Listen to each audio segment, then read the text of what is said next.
High, অবসরের কাজে আজকে দেখাবো কাঁঠাল দানার কচুরি। এর জন্য 100 গ্রাম ছোলার ডাল ভিজিয়ে রেখেছিলাম।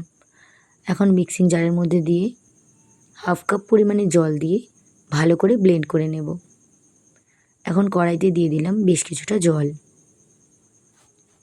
জল ফুটতে শুরু করলে নামিয়ে নিলাম। জলের পরিমাণ একটু বেশি মনে হচ্ছে, তাই কিছুটা জল তুলে রাখলাম। এখন এর মধ্যে দিয়ে দিলাম বেশ কিছুটা সাদা তেল, 1 চামচ পরিমাণে চিনি আর পরিমাণ মতো লবণ। এবার খুব ভালো করে জলের মধ্যে মিশিয়ে নিলাম। এরপর এর মধ্যে দিয়ে দিলাম 2 কাপ পরিমাণে ময়দা। আমি এখানে 500 গ্রাম ময়দা দিয়েছি। এবার চামচ দিয়ে ময়দাটা জলের সাথে মিশিয়ে নিলাম। 10 মিনিট ঠান্ডা করে নিলাম। 10 মিনিট পর খুব ভালো করে মেখে নেব। ডোটা একটু নরম হয়েছে, তাই বেশ কিছুটা ময়দা দিয়ে দিলাম। এবার আবারও ভালো করে ময়দাটা মেখে নেব। ময়দা মাখা হয়ে গেছে, একদম সফট। এবার ঢেকে রেখে দিলাম। এরপর কড়াইতে দিয়ে দিলাম বেশ কিছুটা শুকনো লঙ্কা। শুকনো খোলায় নেড়ে ছেড়ে ভেজে নেব। লঙ্কার গন্ধ উঠলে তুলে নেব। এবার আমি লঙ্কাটা গুঁড়ো করে নেব মিক্সিতে। এখানে কাঁঠাল দানা সেদ্ধ নিয়েছি। এটা আগের দিনে সেদ্ধ করা, মিক্সারে তারপরে ব্লেন্ড করে নিয়েছিলাম সেদ্ধ করে। এই ভিডিওটা আমার আগের ভিডিওতে দেওয়া রয়েছে। এখন কড়াইতে একটু সাদা তেলের মধ্যে 2টো তেজপাতা আর একটু হিং দিয়ে দিলাম। নেড়ে ছেড়ে এর মধ্যে দিয়ে দিলাম সেদ্ধ করে ব্লেন্ড করে নেওয়া কাঁঠাল দানা। এবার নেড়ে চেড়ে কাঁঠাল দানাটা ভেজে নেব। এরপর দিয়ে দেব হলুদ গুঁড়ো, কাশ্মীরি লঙ্কার গুঁড়ো, জিরে গুঁড়ো, ধনে গুঁড়ো। এবার নেড়ে চেড়ে মশলাটা ভালো করে কাঁঠাল দানার সঙ্গে মিশিয়ে নেব। এরপর দিয়ে দেব 1 চামচ পরিমাণে চিনি। দেখুন সুন্দর একটা কালার এসছে।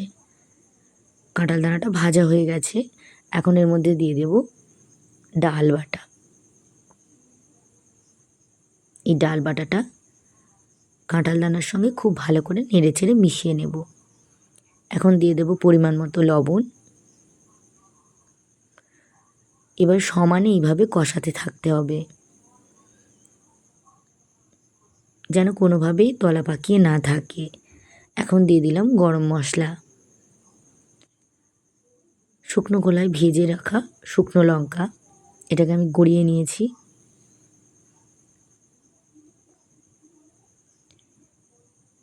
সব শেষে দিয়ে দিলাম একদম অল্প একটু ঘি।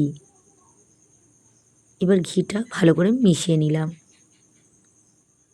পুরটা তৈরি হয়ে গেছে।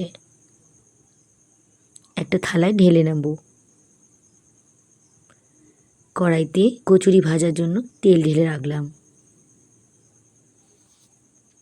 এবার ময়দাটা লেচি কেটে নেব।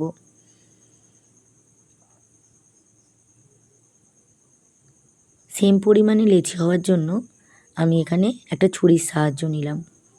ছুরি দিয়ে সব লেচিগুলো কেটে নিলাম। একটু বড় বড় করে কাটলাম, যেহেতু পুর ভরা হবে। এবার হাত দিয়ে অল্প একটু খেলিয়ে নিয়ে এবার এর মধ্যে দিয়ে দিলাম পুরটা।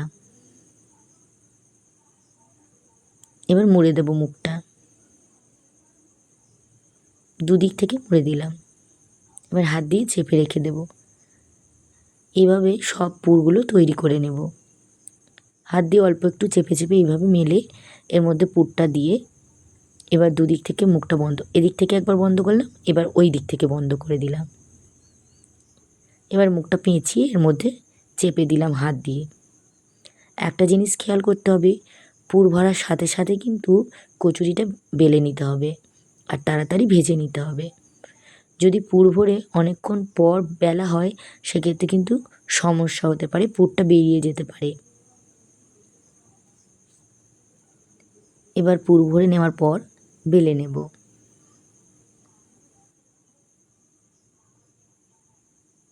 যে দেখুন কিভাবে বেলে নিচ্ছি।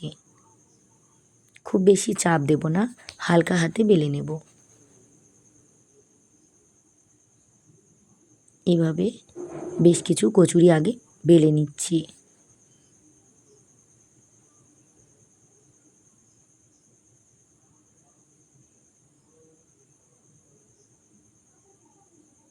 এরপর ভেজে নেব। এবার কড়াইতে তেলটা একদম হাই ফ্লেমে গরম করতে দেব। তেল গরম হয়ে গেলে কচুরিগুলো ছেঁকে নেব।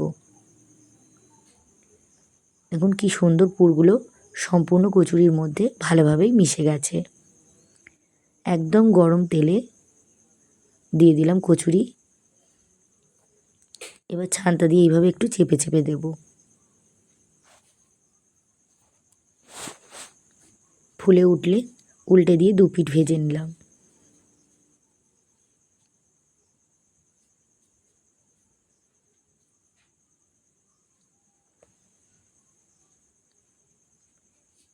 এইভাবে সব কচুরিগুলো আমি ভেজে নিয়েছি।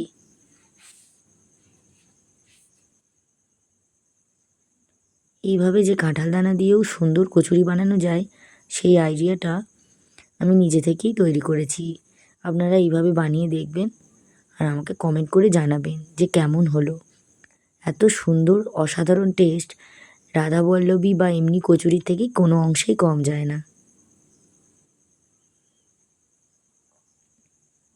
আর এইভাবে কাঁঠাল দানা একটা সিজনাল জিনিস, যারা পছন্দ করেন না তারাও কিন্তু খেতে পারবেন। তৈরি হয়ে গেছে কাঁঠাল দানার কচুরি। ভিডিওটি ভালো লাগলে অবশ্যই লাইক, কমেন্ট, শেয়ার করবেন আর চ্যানেলটি সাবস্ক্রাইব করে আমার পাশে থাকবেন।